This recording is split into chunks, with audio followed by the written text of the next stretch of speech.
Halo semuanya, semoga kabar baik ya di sana. Ngambil video kali ini agak berbeda nih situasinya, yaitu di mobil karena lightingnya bagus, soundnya juga bagus ya. Saya pernah coba di video yang sebelumnya, jadi saya ambil lagi di mobil kali ini ya. Better daripada di tempat-tempat yang sebelumnya. Nah, topik kita hari ini yaitu tentang apa sih tantangan menjadi international student di Australia. Karena banyak orang yang bilang, oh jadi student memang bisa punya kesempatan untuk PR, bisa misalnya punya kehidupan yang lebih baik di Australia, bisa cari uang dan lain sebagainya. Dan itu memang benar ya, banyak sekali benefits yang bisa didapat ketika menjadi international student di Australia.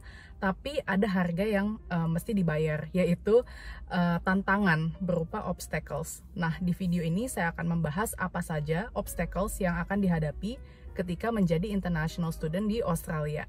Keep watching. Challenge yang pertama yaitu terkait finansial ya, karena sebagai international student beda ya dengan menjadi WHV. Kalau WHV itu kan nggak mesti bayar tuition fee, sementara kalau menjadi international student kita harus bayar tuition fee selama masa studinya berlangsung gitu ya. Jadi bisa per term atau per semester, itu tergantung dari jenis sekolahnya dan biayanya pun tergantung gitu ya. Jadi memang itu tantangannya. Juga international student dan domestik itu harganya bisa beda banget bahkan ada beberapa sekolah di antaranya yang untuk domestik itu gratis atau bisa minjem ke pemerintah gitu ya.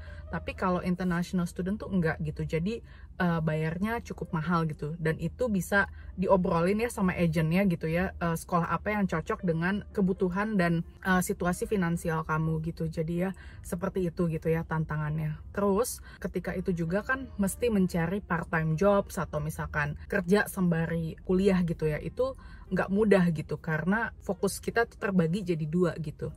Jadi ketika kuliahnya beres, terus kita ambil kerja, terus uangnya bisa diputar lagi buat bayar kuliah. Jadi memang sepertinya mudah gitu untuk dibicarakan ya konsepnya.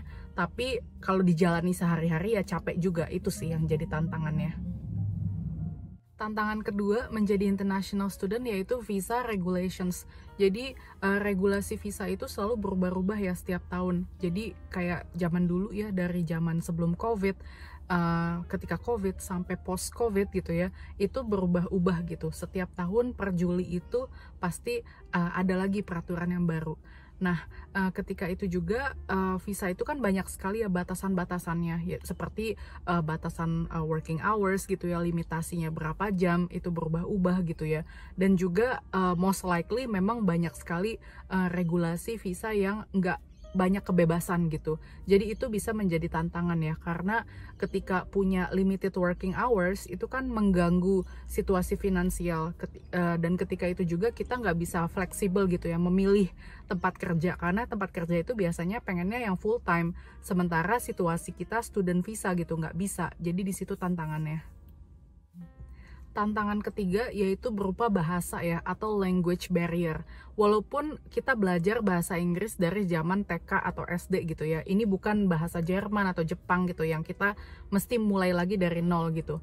Tapi banyak orang yang merasa belajar bahasa Inggris atau ngomong sehari-hari itu jadi tantangan gitu, nggak pede dan lain sebagainya.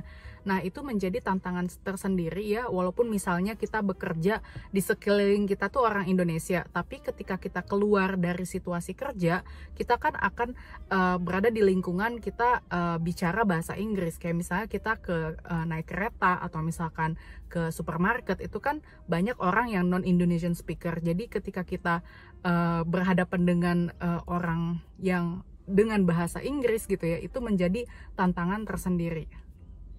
Yang keempat yaitu terkait cultural adjustment. Jadi ketika kita baru pertama kali pindah ke tempat yang baru, pasti kan kita butuh penyesuaian gitu kan. Nah, ketika kita adaptasi dan penyesuaian ke tempat yang baru itu kan banyak sekali ilmu dan informasi yang baru kita serap gitu kan. Kayak misalnya kalau nyetir di Australia dengan yang ada di Indonesia, nggak boleh begini dan nggak boleh begitu. Kalau misalnya parkir misalkan nggak boleh gini, nggak boleh gitu. Kalau misalkan ke supermarket mesti gini dan mesti gitu. Jadi banyak sekali penyesuaian yang kita hadapi gitu. Jadi itu bisa jadi tantangan buat sebagian besar orang yang pindah ke negara yang baru. Tantangan kelima yaitu homesickness ya. Jadi ketika kita datang sebagai international student ke Australia, itu kadang-kadang atau bahkan most likely ya dari kita itu datangnya sendiri gitu ya. Walaupun ada juga yang datang bersama suami atau keluarga gitu ya. Tapi beda gitu situasinya. Kalau sendiri terutama dan nggak tahu siapa-siapa gitu ya. Dan juga keluarga ada di Indonesia, suami ada di Indonesia, istri di Indonesia, anak atau siapapun lah gitu ya yang kamu sayang gitu ya, itu ada di Indonesia gitu. Jadi karena merasa sendiri gitu ya, mungkin ada perasaan yang namanya loneliness atau kesepian gitu ya, atau homesick gitu ya dengan makanan Indonesia. Walaupun banyak juga makanan Indonesia yang dijual di sini ya, tapi beda gitu situasinya, dan juga harga yang lebih murah kalau di Indonesia. Jadi ada banyak perbedaan gitu sih. Tantangan yang keenam yaitu berupa academic pressure ya. Jadi bisa jadi ketika kita sekolah atau kuliah gitu ya, itu beda dengan sistem yang ada di Indonesia. Dan kita perlu penyesuaian lagi. Assessmentnya beda gitu ya. Dan di situ kadang-kadang merasa kesulitan. Udah mesti kerja, mesti kuliah lagi, banyak tugas-tugas, mungkin juga ada ujian gitu ya, dan lain sebagainya. Jadi itu yang menjadi tantangan tersendiri. Tantangan yang ketujuh yaitu job market competitiveness ya. Jadi ketika kita jadi international student kan banyak tuh international students lainnya yang ada di Australia. Dan kita juga punya pesaing orang lokal gitu yang mana nggak perlu dengan urusan visa. Nah ketika kita bersaing kerja dengan banyak orang gitu ya, sehingga kita mesti punya jiwa yang kompetitif dan kita juga punya skills yang bagus gitu. Jadi di situ tantangannya gitu. Ada orang yang merasa kuyu gitu ya, kayak saya nggak bisa apa-apa, saya kalah gitu dan lain sebagainya. Tapi kalau kamu menjadikan ini sebagai tantangan, oke deh, let's do it gitu ya. Mari kita asah kemampuan yang bisa diasah gitu ya, dan kemudian bersaing di job market yang ada. Tantangan yang terakhir yaitu terkait health insurance ya.